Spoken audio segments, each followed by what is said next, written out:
Habari ndugu msikilizaji, karibu tena katika kipindi changu hiki cha mahusiano ya ndoa.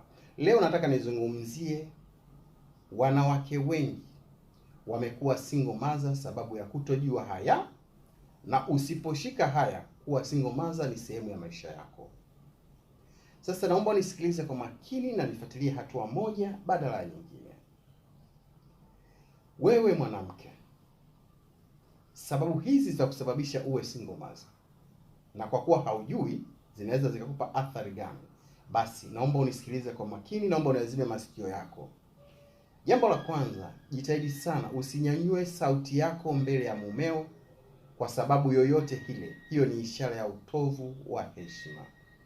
Napokwambia usinyanyue sauti mbele ya mumeo, na maanisha kwamba mumeo anapokuuliza jambo, jitahidi kumjibu kwa unyenyekevu.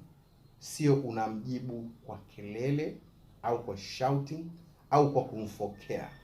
Hii haiwezekani na haitakiwi. Usifichue udhaifu wa mumeo kwa familia na marafiki zako. Itakurudia wewe ni mlinzi wa mumeo, naye ni mlinzi wako. Matatizo na madhaifu yenu ndani ya ndoa ni ya kwenu. Kumbuka, mwanamke ndiye anatakiwa amlinde mume wake. Vile vile mwanamume anatakiwa amlinde mke wake. Sasa nataka niwafafanulie hapo kwamba unamlindaje mwanamke, au wewe mwanaume unamlindaje mwanamke.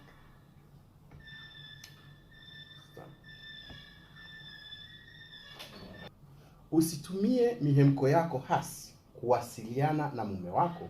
Hujui namna mumeo atakavyotafsiri. Wanawake wenye huka ya kujihami huwatengenezi nyumba yenye furaha. Yaani wewe kama mwanamke ukiwa na hali fulani ya mihemko, huwezi kutengeneza familia yenye furaha wala nyumba yako ikawa na furaha. Hili linakuwa gumu. Yaani usitumie mihemko yako kwa kuwasiliana na mumeo. Yaani una mhemko alafu bado unawasiliana na mume wako. Hili halitaenda kukuletea faida yoyote, kwa sababu hautajenga furaha ndani ya nyumba. Usimlinganishe mumeo na wanaume wengine. Hujui maisha yao halisi yaliyo kibomoa hadhi yake. Upendo wake kwako utashuka. Usipende au usimlinganishe mume wako na wanaume wengine, kwamba mume fulani, mbona fulani kafanya hivyo, fulani anafanya hivi kwa mke wake, fulani anafanya hivi kwa bwana wake. Vitu kama hivyo ni vibaya, unamsababisha mume wako kushuka hadhi. Usiwatendee vibaya marafiki wa mumeo kwa sababu huwapendi. Mtu anayetakiwa kuwa wa kwanza kujitenga nao ni mume wako. Wewe usije ukawachukia rafiki zake mume wako eti kwa sababu